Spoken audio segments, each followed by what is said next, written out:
नमस्कार मंडळी, तुम्ही ऐकत आहात रेडिओ नगर 90.4 FM. आवाज तुमचा आणि मी RJ रेणुका आहे तुमच्यासोबत. मंडळी, आजच्या ज्ञानगंगा शो मध्ये आपण ऐकणार आहात जेऊर केंद्रातील खोसपुरी अहमदनगर येथील जिल्हा परिषद प्राथमिक शाळेतील उपक्रमशील शिक्षक श्रीयुत मनोज काशीद यांची मुलाखत. त्यांच्याशी संवाद साधला आहे RJ चिन्मय यांनी. ऐकूया ही मुलाखत.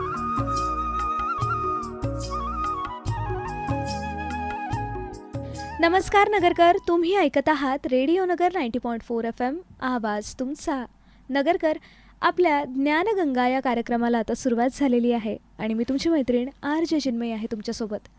आपण नेहमीच ज्ञानगंगा या कार्यक्रमामध्ये आपले जे आदर्श शिक्षक आहेत या शिक्षकांबद्दल आपण गप्पा मारत असतो आणि या शिक्षकांशी आपण गप्पा मारत असतो की त्यांनी आपल्या शाळेमध्ये कोणकोणत्या प्रकारचे आमूलाग्र असे बदल घडवून आणले जेणेकरून विद्यार्थ्यांना त्याचा फायदा होऊ शकेल. नगरकर, आज आपल्यासोबत आहेत जेऊर केंद्रातील खोसपुरी या ठिकाणचे जिल्हा परिषद प्राथमिक शाळेचे शिक्षक काशीद मनोज मच्छिंद्र. सर, तुमचं खूप स्वागत आहे आपल्या शोमध्ये. धन्यवाद मॅडम. मनोज सर, तुमच्याबद्दल मी असं ऐकलं आहे की तुम्ही आत्ता खोसपुरी शाळेमध्ये जरी आलेला आहात, एक 5 वर्ष तुम्हाला झाली आहेत. 2023ला तुम्ही जॉईन झालाय. पण आधी पण तुम्ही एक शिक्षक म्हणून काम करत होतात आणि तुम्ही पिंपळवाडीला होतात. मला सगळ्यात आधी तुम्हाला हे विचारायला आवडेल की तुम्ही एक शिक्षक म्हणून काम करताय, तुम्हाला आनंद या गोष्टीचा आहे की तुम्ही शिक्षक आहात, पण तुम्ही ठरवलं कधी होतं की तुम्हाला शिक्षक व्हायचं म्हणून? नमस्कार मॅडम. मी 12वी जेव्हा झालो त्यानंतर DEDला गेलो, त्यावेळेसच ठरवलेलं होतं की शिक्षक व्हायचं आहे आणि एक चांगला शिक्षक व्हायचं आहे. त्यासाठी प्रयत्न केले, परीक्षेत चांगले मार्क पडले आणि मला अहमदनगर जिल्ह्यामध्ये जामखेड तालुका मिळाला. जामखेड तालुक्यातील पिंपळवाडी शाळा जामखेडपासून 13 किलोमीटर अंतरावर होती. आपण एक म्हणतो ना की लहानपणीच आपण ठरवतो की मला पुढे जाऊन असं काहीतरी करायचं आहे किंवा मला, जसं की तुम्ही आत्ता शिक्षक आहात, तर तुम्हाला लहानपणी असं कधी वाटलं का की आपल्या शिक्षकांकडे बघून की हो मी पण शिक्षक होईल पुढे जाऊन, असं तुम्हाला कधी वाटलं का? नाही मॅडम, तसं तर काही असा विचार नव्हता. पण जेव्हा 10वी झाली, 11वीला गेल्यानंतर मनात कुठेतरी शिक्षकांबद्दल कायम आदर असायचा. त्या दृष्टीने मी 12वी सायन्सला होतो. तरी पण सायन्स फॅकल्टीकडे बरेच हे असतात, ऑप्शन असतात. तरी पण मी DED करायचा निर्णय घेतला आणि त्यानंतर शिक्षक झालो. सर, तुमचं बालपण कुठे गेलं? आमचं मूळ गाव दैगावणे, तालुका शेवगाव, जिल्हा अहमदनगर. तर मी शेवगावलाच असायचो. शेवगावला 1ली ते 10वीपर्यंत शिक्षण सगळं शेवगावला झालं. मी जिल्हा परिषदेच्या शाळेत होतो 1ली ते 4थी. त्यानंतर शेवगावमध्ये आबासाहेब काकडे विद्यालय, त्या ठिकाणी माझी 5वी ते 10वी शिक्षण झालं. 11वी 12वी रेसिडेन्शियल हायस्कूल शेवगाव येथे झालं. 1ली ते 10वीमध्ये प्रत्येकाचा एक आवडता विषय असतो, तर तुमचा आवडता विषय कोणता होता? मॅडम, माझा आवडता विषय इतिहास होता. इतिहासामध्ये बऱ्याचशा गोष्टी आपल्याला नाविन्यपूर्ण माहिती होतात. इतिहासाविषयी मला पहिल्यापासूनच आवड असायची. बाकीच्या मुलांना जरी इतिहास बोर वाटायचा, पण मला इतिहास खूप आवडायचा आणि त्यातच मी पुढं पण जे MA MEd सर्व गोष्टी केल्या त्या इतिहासाच्या संबंधीच केल्या. म्हणजे लहानपणापासून तुम्हाला ज्या विषयामध्ये आवड होती तुम्ही त्यामध्येच करिअर केलं असं म्हणायला हरकत नाही. हो, नक्कीच. तुमचं शिक्षण 12वी पर्यंत शेवगावला. हो. मग त्यानंतर DED कुठून केलं तुम्ही? ज्ञानोबा मुंडे कॉलेज होतं औरंगाबाद येथे, त्या ठिकाणी माझं DED झालं. DED ही फॅकल्टी आहे, याबद्दल थोडीशी माहिती द्या ना. 12वी नंतर DEDला शिक्षक बनण्यासाठी प्रमुख पात्रता DED लागते आणि DED झाल्यानंतर DEDमध्ये मार्क्स कसे मिळतात, त्यानंतर TET परीक्षा आहे. या परीक्षेमध्ये जे टॉपर्स असतात ते ZP शाळेला सिलेक्ट होतात. त्यानुसार मग आमची पहिली CET झाली. त्यामध्ये सिलेक्शन होऊन माझी अहमदनगर जिल्हा परिषद येथे भरती झाली. आणि तुमची पहिली शाळा कोणती होती जिथे तुम्ही शिक्षक म्हणून गेलात? माझी पहिली शाळा अहमदनगर जिल्ह्यातीलच जामखेड तालुक्यामध्ये पिंपळवाडी, जी रामेश्वर सौताळा म्हणून प्रसिद्ध ठिकाण आहे, त्याच्या शेजारीच डोंगर आहे आणि त्या डोंगरावर ही पिंपळवाडी म्हणून गाव आहे. अगदी 600 ते 700 लोकसंख्येचं गाव. त्या ठिकाणी माझी पहिली पोस्टिंग झाली होती. मग इतक्या कमी लोकसंख्येमध्ये विद्यार्थी नेमके किती होते तुमच्याकडे? मॅडम, तिथं 30 ते 35 विद्यार्थी संख्या होती. या शाळेमध्ये तुम्ही खूप आमूलाग्र बदल घडवून आणलात, याबद्दल नक्कीच सगळ्यांना माहिती करून घेणं गरजेचं आहे. तर हा सगळा इतिहास तुम्ही स्वतः सांगणं खरं तर आमच्या सगळ्यांसाठीच खूप भाग्याचं ठरेल. मॅडम मी 2009 या साली तिथं हजर झालो. त्यावेळेस जून महिना होता. मी ज्या दिवशी हजर व्हायचा दिवस होता त्या दिवशी आपण हजर नवीन शाळेमध्ये होणार आहे.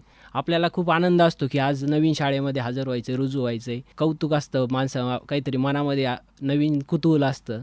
तर त्याप्रमाणे माझ्या पण मनात होतं की अशी शाळा नवीन हजर होऊ राहिलो आहे आपण. एक तर नोकरी मिळाल्याचा आनंद वेगळाच, शाळा मिळाली त्याचा आनंद.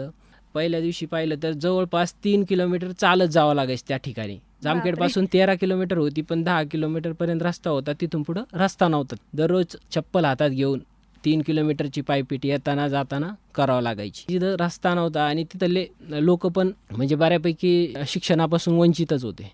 मग अशा ठिकाणी जिथे लोक अगदी शिक्षणापासून वंचित आहेत, त्यांना माहिती पण नाही आहे शिक्षण गरजेचं आहे की नाही आहे, अशा ठिकाणी तुमची सुरुवात नेमकी कशी झाली? हे पहा, आता सुरुवातीला त्या शाळेमध्ये हजर झालो, हळूहळू सवय होत गेली. तिथल्या वातावरणाशी रुळायला सुरुवात झाली. जसजसं आपण नवीन शिक्षणामध्ये मुलांमध्ये काय बदल घडवत गेलो, ज्या गोष्टी माझ्यासाठी नवीन होत्या त्या शिकत गेलो. त्या नवीन शिकण्यातून अजून गोष्टी समजत गेल्या आणि त्याचा फायदा आपण मुलांना कसा करून घेता येईल.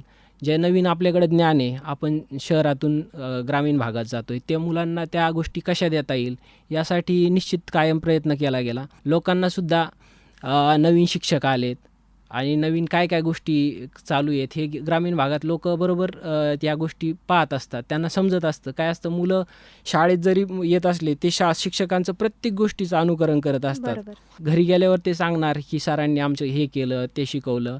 ह्या गोष्टी म्हणजे सांगायची गरज पडत नाही. आणि जसं तुमचं काम दिसतं तसं लोक पण त्या कामावर खुश होऊन आपल्या पाठीशी कायम राहतात. त्यानुसार त्या पिंपळवाडी या ठिकाणी रस्ता नव्हता, अगदी दुर्गम भाग. त्या ठिकाणी आपण 12 लाखाचा लोकसहभाग मिळवला. शाळा जीर्ण अवस्थेत, पडक्या अवस्थेत म्हणजे इमारत तिची होती. बाकी सर्व सुखसोयी कोणतीच नव्हती शाळेमध्ये. तर आम्ही जसं एक वर्ष शाळेमध्ये गेलं माझं, मी जवळपास 8 वर्ष त्या ठिकाणी होतो. आणि सुरुवातीच्या वर्षी लोकांना कळालं की हा गुरुजी कामाचे आहेत. आम्ही दोघं पण द्विशिक्षक शाळा होती, दुसरे सर पण होते. आम्ही दोघं पण नेटाने काम करायला लागलो. लोक त्या कामावर खुश होऊन मग आम्हाला पहिले त्यावेळेस 2010 साली कॉम्प्युटर नवीन होता. झेडपी शाळेमध्ये कुठं कॉम्प्युटर नसायचा. तर तिथं गावची जत्रा होती. त्या जत्रेमध्ये जेव्हा लोकांनी वर्गणी केली होती जत्रेसाठी, त्या जत्रेच्या वर्गणीतून आम्हाला कॉम्प्युटर दिला शाळेला. पालकांना ज्या ग्रामस्थ आहे त्यांना पटवून दिलं कॉम्प्युटर हा आम्हाला तेव्हा नाही का. आम्हाला पण त्याचं खूप आकर्षण होतं की आपल्या शाळेत मुलांना कॉम्प्युटरवर शिकवता आलं पाहिजे. तर त्यासाठी आम्ही पालकांशी संवाद साधला, त्यांना त्या गोष्टी पटवून दिल्या. आणि लोकांना कसं आहे, काम जर चांगलं असलं तर ते पटतात. पहिली सुरुवात आमची तिथं कॉम्प्युटरपासून झाली. मग असं एक करत तिथं जागेची कमतरता होती. शाळेला 5 गुंठे जागा होती. मुलांना खेळण्यासाठी अजिबात जागासुद्धा नव्हती. सगळे जनावरं वगैरे शाळेच्या दारात बांधले जायचे. आणि मग त्या ठिकाणी समोर जागा खरेदी करण्यापासून ती जागा खरेदी केली 5 गुंठे. लोकांनी पैसे देऊन, लोकवर्गणी करून जागा खरेदी केली. असे एक प्रश्न, जसे प्रश्न येते तसे त्याचे उत्तरं शोधत गेलो. पहिले जागा खरेदी केली, मग झाडं लावायला चालू केले. पण झाडं लावायचे तर तिथं कंपाऊंड नव्हतं. बरोबर. आम्ही झाडं लावले की ते गाया जनावरं हे खायचे किंवा त्या राहत नव्हते ते. बरोबर. मग त्याच्यावर एकच पर्याय होता की कंपाऊंड करणे. आता गाव एवढं बीड आणि नगर जिल्ह्याच्या बाँड्रीवरचं गाव, तिथं निधीची फार कमतरता. म्हणजे सरकारी निधी हा नसल्यातच जमा होता. त्याच्यामुळं काही पर्याय काहीच नव्हता की लोकवर्गणीशिवाय. लोकांचं कसं परिवर्तन होत गेलं की लोकांना आपली शाळा कशी आहे हे लोकांना बाहेरच्या शाळा पाहिल्याशिवाय माहीत होणार नव्हतं. त्यासाठी सगळ्यात महत्त्वाचं की आम्ही काय उपक्रम राबवला. पालक आणि मुलं हे दोन्हींची एकत्र सहल बीड जिल्ह्यातील जरेवाडी गाव आहे, तिथे आदर्श शाळा आहे. ती शाळा पाहण्यासाठी आम्ही पालक आणि शिक्षक, मुले सर्वजण त्यांची सहल पिकअप करून घेऊन गेलो. मग अशा 2-3 शाळा दाखवून आणल्या की ज्या खरोखर डिजिटल झालेल्या होत्या, अतिशय सुंदर होत्या आणि नावाजलेल्या होत्या. त्या शाळा पाहून लोक एवढे प्रभावित झाले. लोकांना तिथली शाळा अशी आहे तर आपली शाळा का नाही होऊ शकत. मग लोकांना कसं आहे, प्रत्यक्ष समोर डोळ्यांनी पाहिलं तर त्या गोष्टीचा परिणाम चांगला होतो. मग तिथून आल्यानंतर लोक आमच्या गावातल्या लोकांनी पण ठरवलं की नाही का आपली शाळा तशीच बदलायची. जे गावाचे गणेश उत्सव असतो, जे लोक वेगवेगळे उत्सव साजरे करायचे किंवा सप्त्याचे, ह्या सर्व ज्या वर्गण्या होत्या पैसे, ते सर्व शाळेसाठी देण्याचं ठरलं. 15 ऑगस्टला मिटिंग झाली आणि त्यानुसार आमचं सर्व जे गावातले जे सार्वजनिक उत्सव एक वर्षी बंद करून ती सर्व वर्गणी शाळेला द्यायची ती ठरली. मग त्यानुसार लोकांनी मनाची तयारी केली होती की आपल्याला तशी शाळा तयार करायची. मग त्यानुसार पैसे जमा करायला सुरुवात झाली. हळूहळू एक एक गोष्टी पूर्ण शाळेला कंपाऊंड केलं. कंपाऊंड केल्यानंतर त्याला रंगकाम डिजिटल शाळा करण्यासाठी त्याला एकदम सुंदर असं आकर्षक रंगकाम केलं. शाळेमध्ये कॉम्प्युटर तर होतंच, TV बसवले, LED TV बसवले, मुलांना टॅब घेण्यात आले. आमची त्या तिथल्या पंचक्रोशीमध्ये किंवा जामखेड तालुक्यातली सगळ्यात पहिली डिजिटल स्कूल 2012 साली झालेली होती. आणि त्यावेळेस त्या मुलांकडे टॅब होते, मुलांसाठी टॅब घेतले होते आपण. कसं फक्त शाळा दूरवर आहे, लांब आहे, आमची त्या म्हणजे काय म्हणते प्रसारमाध्यमापासून एकदम लांब हे काम चालू होतं. बरोबर. पण जसं काम कळायला लागलं, शाळा जशी नावाजली किंवा मुलं ज्या वेगवेगळ्या स्पर्धा परीक्षांमध्ये चमकायला लागले, कसं असतं लोक कोणतीच गोष्ट म्हणजे सहजासहजी देत नाही. शेवटी मुलांची गुणवत्ता महत्त्वाची आहे. गुणवत्ता असेल तर ह्या गोष्टी सर्व होतात. वर्गाच्या आतलं वातावरण कसं आहे, मुलं कसे आहेत, मुलं जर चांगले असले तर लोक तुम्हाला काय म्हणते डोक्यावर घेतल्याशिवाय राहणार नाही. बरोबर आहे की नाही. फक्त शाळेतला बाहेरचा परिसर खूप सुंदर आहे, शाळा डिजिटल आहे, मुलांना काही येत नाही असं जमणार नाही. सर्वात महत्त्वाचं मुलं चांगली होती आमची. पहिल्यापासून फक्त काम मुलांवर केलं होतं. मुलं प्रत्येक गोष्टीमध्ये, जसं इंग्लिश मिडियमच्या शाळेमध्ये मुलं इंग्रजी धडाधड भाषणं करतात, बोलतात, तसे आमचे झेडपीच्या शाळेतले जे ऊसतोडणी कामगारांचे मजुरांचे मुलं आहे ते तेवढ्या तोडीचे भाषणं करायचे किंवा इंग्रजी उपक्रम तसे राबवले जायचे. याचा परिणाम लोकांना दिसत होतं ना ह्या गोष्टी. म्हणून हा लोकसहभाग हळूहळू तसा जमा झाला. तुम्ही 8 वर्ष तिथे काम केलं. तुम्ही सुरुवातीला संगणक आणले, त्यानंतर तुम्ही मुलांना टॅबसुद्धा उपलब्ध करून दिले. त्याचबरोबर तुम्ही शाळा डिजिटल करण्यासाठीचा हा जो प्रयत्न केला, याबरोबरच शाळा जी पडकी शाळा होती ती सुंदर करण्याचा सुद्धा प्रयत्न केला. तर या सगळ्यामध्ये गावकऱ्यांनी जसा निधी दिला तसं गावकऱ्यांनी तुमची मदतही केली का? हो, निश्चित. कोणती पण गोष्ट असो, शाळेत कोणताही उपक्रम राबवायचा ठरला तर आम्ही पहिले पालक मिटिंग घ्यायचो. त्या मिटिंगला सर्व पालक हजर राहायचे. कोणती पण छोटी मोठी समस्या असली तर त्या समस्येला म्हणजे शाळेमध्ये कोणतं काम असलं करायचं तर पालक स्वतःहून करायचे. शाळेमध्ये आम्ही एवढा सुंदर बाग बगीचा तयार केलेला होता. जेव्हा कंपाऊंड झालं त्याच्यानंतर बगीचा केला. अक्षरशः त्याच्यामध्ये लॉन सर्व प्रकारचे, जसे एखादे नर्सरीमध्ये झाडं असतात तशा प्रकारचे झाडं लावले. लोक स्वतःहून शनिवारी येऊन त्या झाडाची कटिंग करणार, स्वच्छता करणार. का तर आपली गावची शाळा आहे. गावात जरी कोणी पाहुणा आला तर ते फक्त दाखवायला त्यांच्याकडे शाळा असायची, चला आमच्या शाळेमध्ये फोटो काढूया. एवढी सुंदर शाळा बनवलेली होती. ज्यावेळी तुम्ही शाळा पुन्हा एकदा रिबिल्ड करायला लागले, आपण असं म्हणूया, सगळी ती शाळा पूर्ण झाल्यानंतर विद्यार्थ्यांचा सहभाग कसा होता? त्यांच्यासाठी तुम्ही कोणकोणत्या प्रकारचे उपक्रम नवीन चालू केले होते का? हो, महत्त्वाचं म्हणजे शिक्षणाबरोबर बाकीचे भरपूर असे उपक्रम चालू होते. एक मूल एक झाड, इंग्रजी वाचन प्रकल्प, हस्ताक्षर सुधार प्रकल्प, याच्यातून मुलांचे अक्षर मोत्यासारखे झालेले होते. वेगवेगळ्या चालता बोलता उपक्रम, जसे शनिवारी आम्ही स्पर्धा परीक्षेचे जे प्रश्न आहेत ते शाळेमध्ये मुलांकडून करून घ्यायचो. तर मुलं याच्यातून सामान्य ज्ञान ह्या गोष्टी त्यांच्या लहानपणापासूनच माहिती होत होत्या. परत इंग्रजीचा वी लर्न इंग्लिश जिल्हा परिषदेचा उपक्रम आहे. तर त्याच्या अंतर्गत 60 दिवसाचा प्रोग्राम आहे. त्याच्यामध्ये दररोज एक एपिसोड मुलांकडून टेलिकास्ट केला जातो, दाखवला जातो. तर त्यामध्ये पण मुलांना भरपूर असं ज्ञान मिळायचं. आणि जे शाळेतले अभ्यासाचे जे उपक्रम आहेत ते तर भरपूर चालू असायचे. विविध स्पर्धा परीक्षा असतात, प्रज्ञाशोध आहे, स्कॉलरशिप आहे, आणि त्याबरोबरच आता अजूनही इतर स्पर्धा परीक्षा सुरू झालेल्या आहेत. तर त्या स्पर्धा परीक्षांमध्ये पण तुम्ही मुलांना इन्क्लूड करत होते का? निश्चित. आमच्या तिथं 4थीपर्यंत शाळा होती. तर स्कॉलरशिपमध्ये मुलांची गुणवत्ता चांगली असायची. सर्व मुलं 100% स्कॉलरशिपचा निकाल लागायचा. पूर्ण तालुक्यातील प्रगत शाळा म्हणून जामखेड तालुक्यातील पहिली शाळा घोषित केलेली होती. ज्या ठिकाणी उपसंचालक शिक्षणाधिकारी यांनी भेटी देऊन शाळेचा गौरव केला की मुलांची प्रत्यक्ष गुणवत्ता पाहिली, प्रत्येक मूल कसं आहे शाळेतील. बरोबर. आणि मग ते मुलं स्वतःहून एवढ्या गोष्टी होत असल्यामुळं मुलं पण तेवढे ॲक्टिव्ह होते. 4थीपर्यंत शाळा होती तरी पण तुम्ही खूप वेगवेगळ्या प्रकारचे उपक्रम तिथे घेत होतात. आणि आता ज्यावेळी तुम्ही मागे वळून बघता त्यावेळेस तुम्हाला नक्कीच त्या शाळेबद्दल खूप आठवणी असतील, खूप तुम्हाला छान वाटत असेल. सुरुवातीला ज्यावेळी तुम्ही तिथे गेलात, तुम्ही सांगितलं की अगदी रस्ताही नव्हता पायी चालायला, तर त्यावेळी तुमच्या मनात काय भावना होत्या की अरे बापरे, आपण कोणत्या ठिकाणी आलोय, नाही तर काय करणार होतं? हो, बरोबर आहे मॅडम. हां. आम्ही 2-4 मित्र सोबतच जॉईन झालेलो होतो. सर्वांना जामखेड तालुका मिळाला हां, होता, हां, 14 जणांना. आणि सगळ्यांच्या शाळा जवळ होत्या, चांगल्या होत्या. आणि मला जी शाळा मिळाली होती ती अशी होती की चप्पल हातात घ्यायची आणि नीट चालायचं, 3 किलोमीटर चालत जायचं. हां. बापरे. आणि हा प्रवास 4 महिने कायम चालू राहायचा. हां. पण कसं आहे, तिथं गेल्यानंतर ते मुलं पाहून, त्यांची हे पाहून मग मनाला ते समाधान राहायचं की आपण काम करतोय ना, तर चला हे मुलांसाठीच आहे बस. पण सुरुवातीला खरंच असं वाटत होतं की कुठून शाळा मिळाली असं, आणि आता या इथं काय करायचं नेमकं आणि काय होईल. म्हणजे हे सुरुवातीला माहीतच नव्हतं की असं असतं म्हणून, कारण की आपण शिक्षक नवीन झालेलो, आपल्याला ह्या गोष्टीतलं माहीत नसतं. फील्डवर जेव्हा काम करतो तेव्हा माणसाला ह्या गोष्टी हळूहळू माहिती होतात. हो, आणि लोकांनाही जोडून घेणं तितकंच महत्वाचं हो. असतं, कारण तुम्ही शिक्षक आहात आणि तुम्ही विद्यार्थ्यांना जर तुम्ही घडवताय, तर पालकांचा तितका विश्वास तुमच्यावर बसलाच हो पाहिजे. हो हो.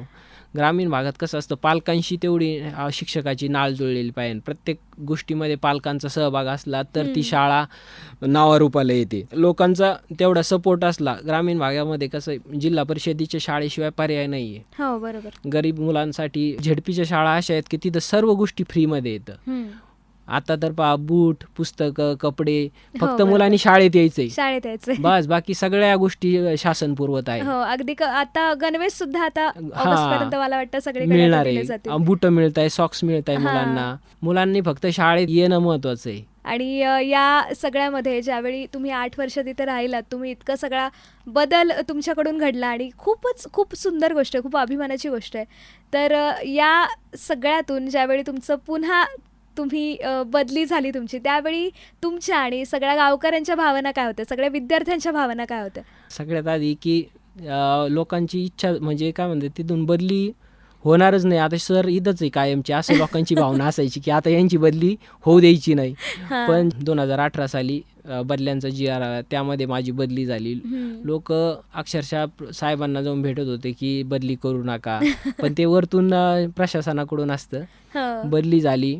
ज्या दिवशी निरोप समारंभ होतो, सगळं गाव हजर होतं शाळेमध्ये. जे बाहेरगावचे मुलं बाहेरगावी शिकायला येतं ते मुलं शाळेत आलेले होते. गाव त्यावेळेस जून महिना होता, पेरण्या चालू होत्या. लोक पेरण्या सोडून शाळेत सर्व हजर. वा, म्हणजे लोकांशी तुमची खूपच नाळ जोडली गेली असं म्हणायला हरकत नाही. तुमच्याशी मन जोडली गेली होती, त्यांचा तुमच्यावर विश्वास तितका जास्त होता, म्हणूनच त्यांना अगदी भरून आलं होतं की तुम्ही आता नसणार आहात हो, यानंतर. हो, तर निश्चित. कधी असं भेटतात का? हो, मी 2009 साली नोकरीची सुरुवात केली. त्यावेळेस जे मुलं 4थीला होते, आज ते चांगल्या पदावर इंजिनियर वगैरे झालेले. तर ते मुलं नगरसारख्या ठिकाणी, पुण्यासारख्या ठिकाणी नोकऱ्या करत आहेत. त्यांचे फोन येतात, त्यांचा संपर्क कायम, ते संपर्कात आहेत. आणि किंवा जे पालक तिथले आहेत ते कधी पण कोणत्या गोष्टीचे सल्ला, मुलांना कुठं शिक्षणासाठी पाठवायचं या गोष्टीसाठी अजूनही आवर्जून फोन करतात. मुलंसुद्धा भेटायला येतात आवर्जून. काय असतं, शिक्षकांचं फक्त त्या आपण आपल्या संकुचित दृष्टीने तेवढ्यापुरतं राहिलं तर आपल्याला कोणी विचारणार नाही. पण कसं आहे, आपलं 4थीपर्यंत शाळा आहे, पण तुम्ही पुढं पण नाही का त्या मुलांना गाईड करू शकता. बरोबर. मुलं पुढं काय असतं, ग्रामीण भागात मुलांना आहे ना सल्ला द्यायला कोणी नसतं. त्यांना ट्रॅक नसतो की कुठं जायचं, काय करायचं. आणि पालक अडाणी असल्यामुळे त्यांना पण माहीत नसतं. मग त्यांना कोणाची तरी गरज असते की सांगणाऱ्याची किंवा जवळचा माणूस. तर ती निश्चित भूमिका मी कायम बजावत होतो. ज्यावेळी तुम्ही खोसपुरीला आलात जिल्हा परिषदच्या शाळेमध्ये, या नवीन शाळेमध्ये, तर इथे नेमके काय उपक्रम तुमच्याकडून तुम्ही राबवलेत? मॅडम 2018 साली खोसपुरीला आलो. खोसपुरी पांढरीच्या पुलापासून जवळच 2 किलोमीटरवर गाव. तर पहिल्या शाळेचा अनुभव हा होताच की काम कसं करायचं काय. ही शाळा चांगल्यापैकी तिचं इमारत वगैरे होती. तर त्या शाळेमध्ये ज्या ज्या गोष्टी कमी येतं त्यावर फोकस करायचं ठरवलं. वर्ग पहिले कसे, सुरुवात वर्गापासून, आता ही 7वीपर्यंत शाळा आहे. आपला वर्ग नीट करणं महत्त्वाचं आहे. पहिले वर्ग आपला व्यवस्थित करून, व्यवस्थित म्हणण्यापेक्षा मुलं प्रगत करणं. काय, आज आमच्या जिल्हा परिषदेची शाळा आणि इंग्रजी माध्यमांची एक स्पर्धा लागलेली आहे. अगदीच. हां, बरोबर आहे की नाही. प्रत्येक ग्रामीण भागामध्ये सुद्धा इंग्लिश मिडियमच्या शाळांच्या बसेस जातात. तर आम्ही त्या खोसपुरीमध्ये सर्वात प्रथम मुलांचा अभ्यास कसा घ्यायचा, त्या काय काय ज्या गोष्टी ड्रॉबॅक्स होते पहिले ते कमी करण्याचा प्रयत्न केला. आणि ते तिथल्या ज्या ज्या गोष्टी कमी आहेत त्या वर्षभर एकदम मन लावून काम केलं हम्म. त्याचा रिझल्ट परत इथं लोकांना दिसतोच. हो. हां, जे आपण काम करतोय आणि जर मनापासून काम केलं तर निश्चित ते सगळ्यांना भावतं. अगदीच. आणि अशा शिक्षकांची गरज आहे, मी असं म्हणेल की प्रत्येकच शाळेला, की तुम्ही फक्त या विचारात राहू नका की माझा वर्ग, माझे माझी विद्यार्थी, हो. बस इतकंच. तुम्ही संपूर्ण शाळेचा आणि त्याबरोबरच संपूर्ण समाजाचा जेवढा विचार कराल तेवढेच तुमचे सगळेच विद्यार्थी तितकेच प्रगत होऊ हो शकणार हो, आहेत. निश्चित. तेच महत्त्वाचं आहे. प्रत्येक शिक्षकांनी हे धोरण ठेवलं पाहिजे की त्याशिवाय जे ग्रामीण भागातील गरिबांची मुलं येतं हम्म. ते पुढं शिकणार नाहीत. अगदी अगदी. बरोबर आहे की नाही? हम्म. आज आमच्या तिथं आमचा सर्व स्टाफ 7 जण येतं, इतके मिळून मिसळून काम करते एक जीवाने. त्याच्यामुळे शाळा ही तालुक्यामध्ये अव्वल दर्जा आहे एकदम. आणि जे आमच्या तिथले मुलं इंग्लिश माध्यमात इंग्रजी मीडियमला जात होते हम्म. त्या लोकांनी पण शाळेतले मुलं काढून आमच्या इथं परत वापस टाकली, परत परत जिल्हा परिषदेकडे टाकले. आम्ही जायच्या आधी तशी अवस्था होती की तिथं 2-2, 3-3 बस यायच्या. त्यानंतर आता 19-20 पासून बस बंद झाल्या, सर्व मुलं झेडपीच्या शाळेमध्ये शिकतायत. म्हणजे इतकी टक्कर आहे आता की तुम्ही जे इंग्लिश मिडियमला जे शिकवू शकतात त्याहीपेक्षा उत्तम शिक्षक निश्चित. आपल्याकडे आहेत की जे कारण की विद्यार्थ्यांना. इकडं झेडपीचे शिक्षक कसे क्वालिफाईड शिक्षक आहेत, बरोबर. जे स्पर्धा परीक्षेतून आलेले आहेत. अगदी. आणि मग त्याचा कुठेतरी त्यांच्या ज्ञानाचा फायदा जिल्हा परिषदेच्या मुलांना निश्चित होतोच. हम्म. होतोच आहे. हम्म. तर त्यानुसार आम्ही जिल्हा परिषदेची आणि इंग्लिश मिडियमच्या मुलांची असं समोरासमोर चॅलेंज करतो की आमच्या शाळेतील मुलं आणि तुमच्या जे गावात जात होते दुसरीकडं की समोरासमोर ठेवून पहा कशी येतं, हा. गुणवत्ता पहा, मग शाळेत टाका. म्हणजे नुसतं बोलून नाही, हा. बोलाचाच भात बोलाचीच कडी असं नाही. नाही, जे आहे ते समोरासमोर. अगदी. मग त्यानुसारच लोकांनी त्या पाहून ही गुणवत्ता पाहून हा. मुलं इथं झेडपीच्या शाळेत टाकली. तुम्ही आता ही जी आता तुमची शाळा आहे खोसपुरीची जिल्हा परिषद शाळा, या शाळेबद्दल थोडीशी माहिती सांगा. ही जवळपास 150च्या आसपास पट आहे या शाळेचा. आणि इथून जवळच मुख्यालयापासून 23 किलोमीटर गाव आहे खोसपुरी. शाळेचा पट चांगला आहे. 7 शिक्षकी शाळा आहे, मुख्याध्यापक आहे. आणि इथं प्रत्येक वर्गामध्ये स्वतंत्र शिक्षक आहे, प्रत्येक वर्गामध्ये कॉम्प्युटर आहे, LED आहे. याचा मुलांना खूप चांगल्या प्रकारात उपयोग होतो. आता आम्ही आलो होतो 2018ला, त्यावेळेस त्या शाळेमध्ये त्या गोष्टी नव्हत्या. पण हळूहळू लोकांचं इथं पण मत परिवर्तन होऊन किंवा लोकसहभागातून, काही शासनाच्या निधीतून, ग्रामपंचायतच्या निधीतून आम्हाला खोसपुरी ग्रामपंचायतने भरपूर सहकार्य केलं. शाळेमध्ये वेगवेगळ्या प्रकारच्या सोयीसुविधा, जसं LED दिले शाळेला, कॉम्प्युटर दिले. याचा निश्चित मुलांना चांगला उपयोग होत आहे. तसंच आमच्या तिथं एकदा बाहेर देशातली अमेरिकेतील डॉक्टर आले होते. तर त्यांनी शाळेतील मुलं पाहिले, शाळा पाहिली आणि मुलांचे तिथले हस्ताक्षरं पाहून मुलांशी चर्चा केली. त्यांनी इथलेच होते, नगरचे. तर त्यांनी आम्हाला विचारलं तुम्हाला काय पाहिजे शाळेला. त्यावेळेस आमच्याकडं मुलींसाठी स्वतंत्र टॉयलेट नव्हतं, शौचालय नव्हतं. तर आम्ही फक्त मागणी केली. तर त्यांनी जवळपास 60,000 ते 70,000 रुपये खर्चून तिथं शौचालय बांधून दिलं. वा. हां. खूपच छान. काय होतं, जर आपण काम करत असलो तर लोक पण तेवढ्या यांनी सहकार्य करतात. बरोबर सर. खोसपुरी ग्रामस्थांचं इतकं म्हणजे सहकार्य राहतं आहे प्रत्येक गोष्टीला, आमच्याशी पाठीशी कायम राहतात. कारण की ते पण बाहेर जेव्हा सांगतात ना, तेव्हा ते सांगतात की आमची झेडपी शाळा खूप चांगली आहे. काय होतं, आपलं स्वतःहून प्रचार करण्यापेक्षा जेव्हा लोक सांगतात ना, तेव्हा त्याचा परिणाम चांगला होतो. हो सर, बरोबर. हो. तसंच शाळेमध्ये आमची मधली सुट्टी असते 1 तासाची. त्याच्यामध्ये मुलं अर्धा तासात जेवण करतात. त्याच्यानंतर ते मनाने पाढे पाठांतराला बसतात, स्पेलिंग पाठ करतात. म्हणजे तेवढ्या अर्धा तासामध्ये त्या गोष्टी शिकवल्या जातात. शाळेमध्ये मंत्रिमंडळ तयार करण्यात आलेलं आहे. बरं. म्हणजे आता ही मोठी शाळा आहे, मंत्रिमंडळ, मुलांचं मंत्रिमंडळ तयार करण्यात आलं आहे. प्रत्येकाला वेगवेगळ्या जबाबदाऱ्या वाटून दिलेल्या आहेत. याबद्दल थोडी माहिती सांगा ना, की मंत्रिमंडळ म्हणजे तुम्ही नेमकं काय केलंय? जसं आपली इलेक्शन होतंय, निवडणुकीसारखी निवडणूक घेतली, मुलांमधून प्रतिनिधी निवडले, प्रत्येक खाते निवडले, मुख्यमंत्री, शाळेचा सांस्कृतिक मंत्री, क्रीडा मंत्री, स्वच्छता मंत्री. मग त्यांनी त्या जबाबदाऱ्या पार पाडायच्या आणि मग त्यांनी बाकीच्या मुलांकडून ते कामं करून घ्यायचे. शिक्षण मंत्री त्यांनी पोरांकडून अभ्यासाला, ज्या मोकळ्या वेळेमध्ये पोरं बसलेले आहेत त्यावेळेमध्ये बाहेर जेव्हा असतात त्यावेळेस त्यांच्यावर लक्ष ठेवायचं, अभ्यास घ्यायचा. किंवा इतर ज्या गोष्टी, स्वच्छता आहे, आता झेडपी शाळेमध्ये शिपाई नसतं, त्याच्यामुळे मुलांना, शिक्षकांना स्वच्छता करावं लागते. मग ह्या गोष्टी साठी ह्या मंत्रिमंडळाचा किंवा मुलं याच्यातून ह्या छोट्या छोट्या धड्यातूनच पुढं गोष्टी शिकत जातात. बरोबर. स्वयंशिस्तीचे धडे लागतात याच्यातून. मग असं हा उपक्रम आहे. ओके. आणि विद्यार्थी ज्यावेळी तुम्ही निवडता यासाठी किंवा विद्यार्थी ज्यावेळी ही निवडणूक करतात त्यावेळी विद्यार्थीच विद्यार्थ्यांना निवडून देतात की शिक्षक विद्यार्थ्यांना नाही निवडून नाही देतात? नाही आम्हीच मुलांमधून निवड केली जाते. आम्ही त्याच्यामध्ये हस्तक्षेप करत नाही. मग ते विद्यार्थी स्वतःहून पुढे येतात हो, का हो, की हो, आम्हाला हो. यासाठी हो, उभं आता राहायचंय मुलांना म्हणून? दरवर्षी मंत्रिमंडळ केलं जातं, त्याच्यामुळे त्यांना आम्ही असं ठरवलेलं असतं की जो मुलगा मागच्या वर्षी चांगला वागेल त्यांनीच फक्त व्हायचं. मग त्याच्यासाठी मुलं वर्षभर चांगले वागतात. मुलं चांगले राहतात. हा, हं? बरोबर. त्याच्यातून म्हणजे शिस्त पण लागती हा. आणि शाळा पण त्याच्यातून चांगली दिसतीये सगळ्या गोष्टी.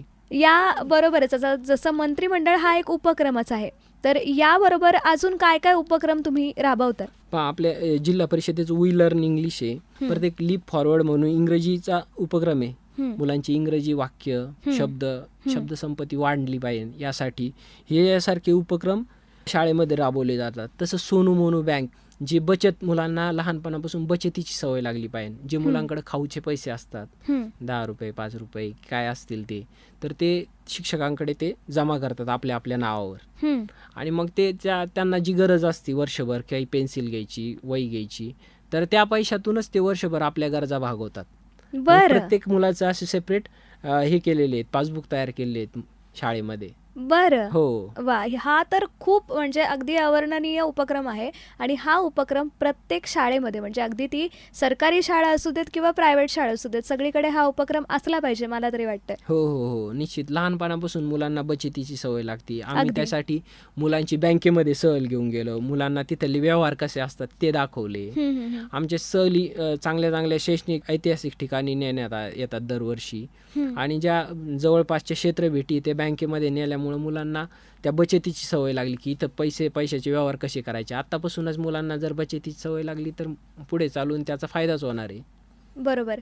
आणि क्षेत्रभेटी म्हणताय तुम्ही, तर क्षेत्रभेटी तुम्ही आत्तापर्यंत कोणकोणत्या नेलेल्या आहेत? आम्ही क्षेत्रभेट ही जवळच्या ठिकाणी असते, चालत तिथं जवळपास भरपूर डोंगर येतं, तर त्या डोंगरावर शिवळाई म्हणून एक मंदिर आहे, त्या ठिकाणी आम्ही क्षेत्रभेटीला दरवर्षी जात असतो श्रावण महिन्यामध्ये. मुलांना तेवढाच विरंगुळा वेगळे, पण तिथं डबे नेऊन जेवण करायचं वगैरे. तिथं परत तारमा ट्रस्ट म्हणून एक होसपुरीच्या जवळ, त्या ओके. ठिकाणी पण बऱ्याच वेळा भेटीसाठी जातो. ओके. नवरात्रामध्ये तिथं देवीचं मंदिर आहे, त्या ठिकाणी चालत. असं वेगवेगळे उपक्रम राबवल्यावर मुलांना पण त्याच्यामध्ये चेंज, दररोजच्या याच्यापासून चेंज मिळतो आणि त्यांना पण आनंद मिळतो. म्हणजे फक्त शैक्षणिकच नाही तर सांस्कृतिक उपक्रम हो, सुद्धा हो, राबवतात हो. तुम्ही. निश्चित निश्चित. जशा स्पर्धा परीक्षा या अभ्यासासाठी असतात तसंच वेगवेगळ्या खेळांच्या परीक्षा पण तुमच्याकडे होतात का? हो हो मॅडम, आमच्याकडं खेळाचे सर्व साहित्य आहे. जवळपास शासनाकडून आम्हाला 2.5 लाखाचं खेळाचं साहित्य आलेलं आहे. तर त्या साहित्यामध्ये प्रत्येक खेळाचं साहित्य आहे. मग मुलांना ते साहित्याचं संध्याकाळी 4 ते 5 प्रत्येक वर्गाचा तास असतो, त्यामध्ये मुलांना प्रत्येक खेळ खेळू दिला जातो.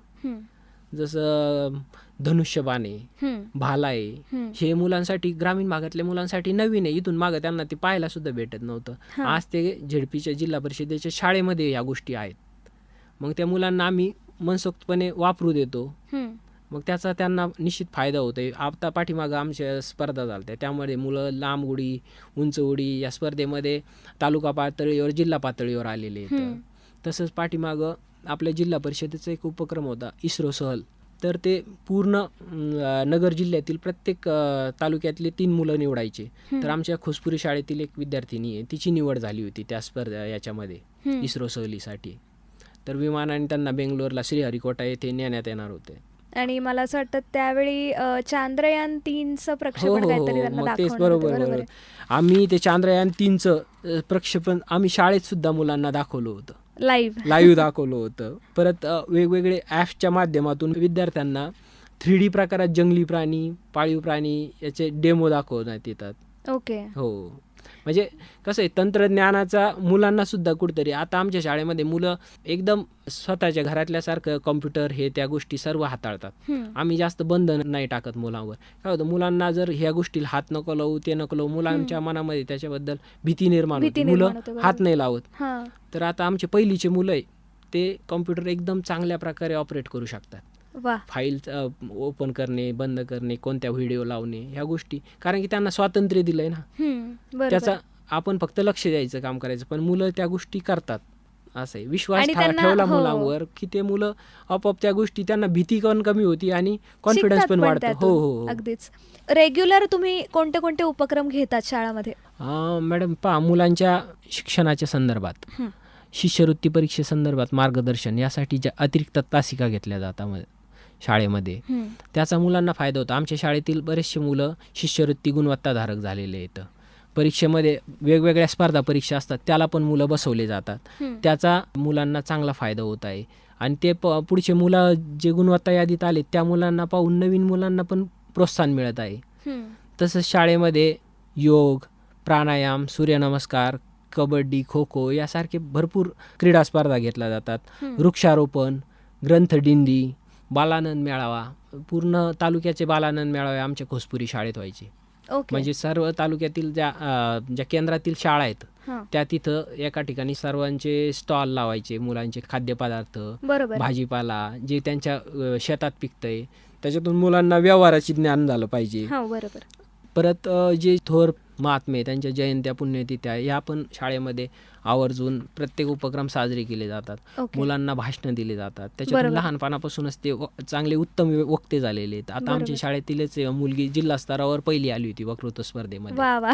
आणि मग तीच मुलगी पुढं जाऊन पण 11वी-12वीला पुढं ते लहानपणापासून त्यांना ते स्टेज दिल्यामुळं ते पण पुढं पण ते तेवढे चमकलेले आहेत मुलं. अगदी अगदी सर. हो मग ते म्हणतात ना की लहानपणी 7वी पर्यंतचा पाया तितका पक्का जर मुलांचा झालेला असेल तर मग त्यांना बोर्डाला पण कधी काही प्रॉब्लेम येत नाहीत आणि हो. पुढच्या शिक्षणाला पण त्यांना कधी निश्चित, कोणताही त्रास निश्चित. होत नाही.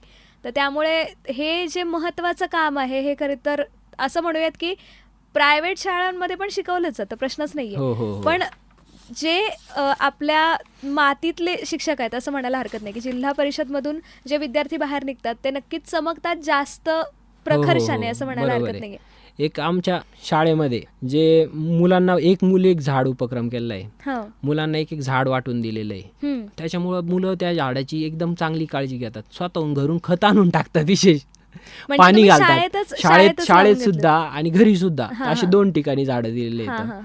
तसंच एक मी सेपरेट वर्गासाठी एक उपक्रम राबवतोय की स्टुडंट ऑफ द डे.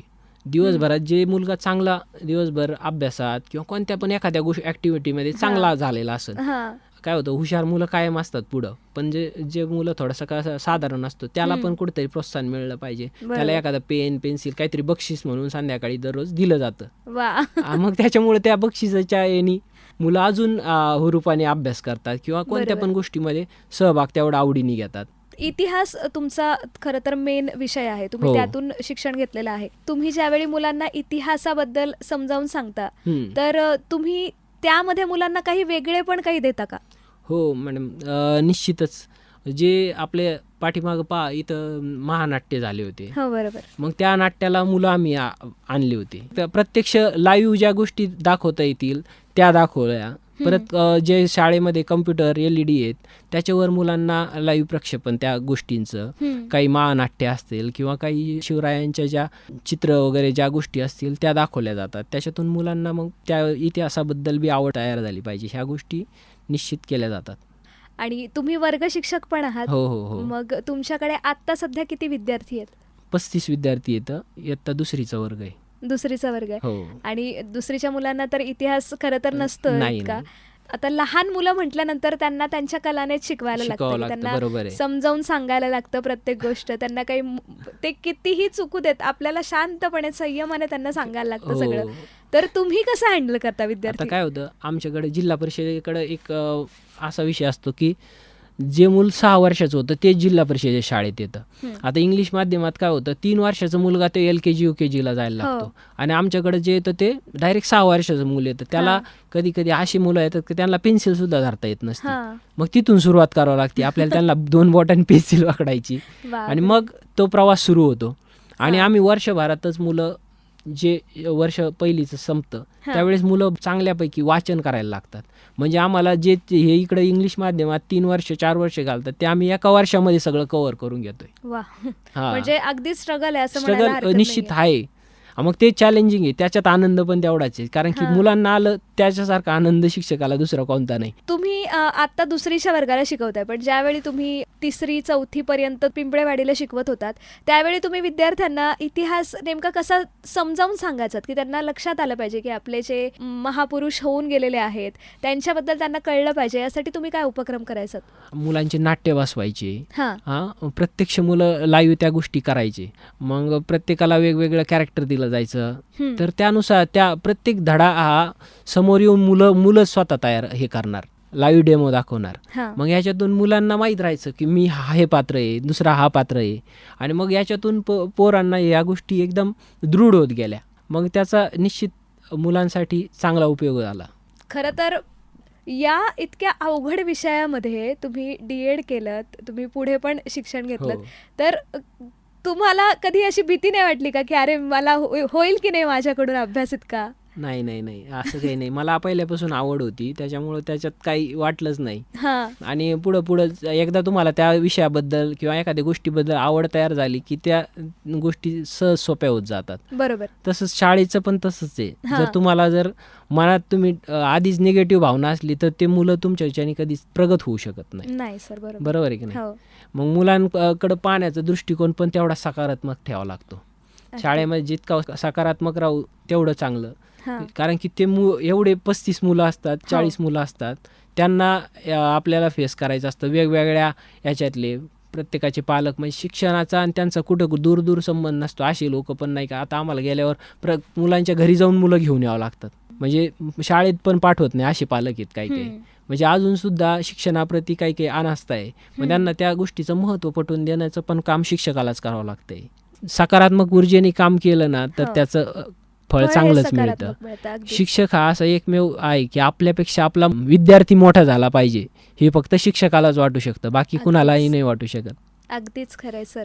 आणि खरं तर आपण भरपूर गप्पा मारलेल्या आहेतच, तर मला तुम्हाला शेवटी असं विचारावंसं वाटेल की आत्तापर्यंत तुमचे जे विद्यार्थी तुमच्या हाताखालून गेले ते तर आहेच, पण पुढे सुद्धा जे येणारे विद्यार्थी असतील किंवा आत्तासुद्धा जे विद्यार्थी आहेत, या सगळ्यांना एक ज्ञानाचा धडा म्हणून तुम्ही काय सांगू इच्छिता त्यांच्या आयुष्यासाठी, पुढच्या करिअरसाठी?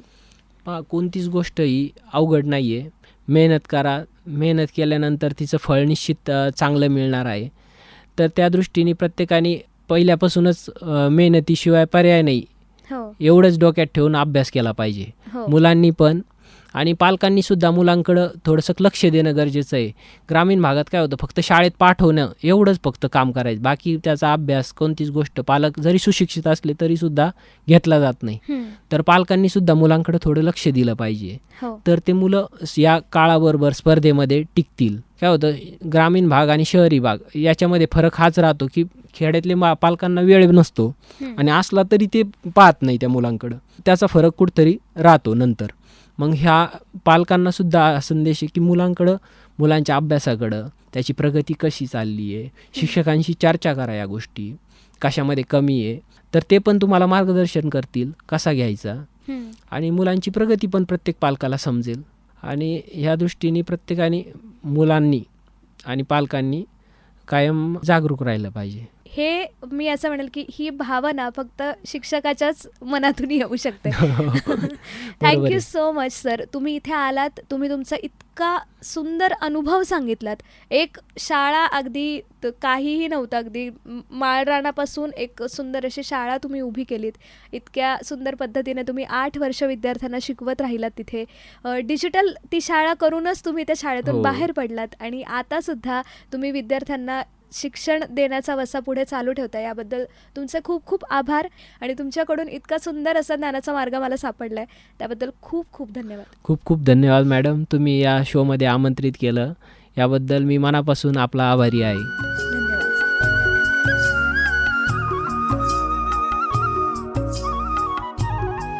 मंडळी, आजच्या ज्ञानगंगा शोमध्ये आपण ऐकली जेऊर केंद्रातील खोसपुरी अहमदनगर येथील जिल्हा परिषद प्राथमिक शाळेतील उपक्रमशील शिक्षक श्रीयुत मनोज काशीद यांची मुलाखत.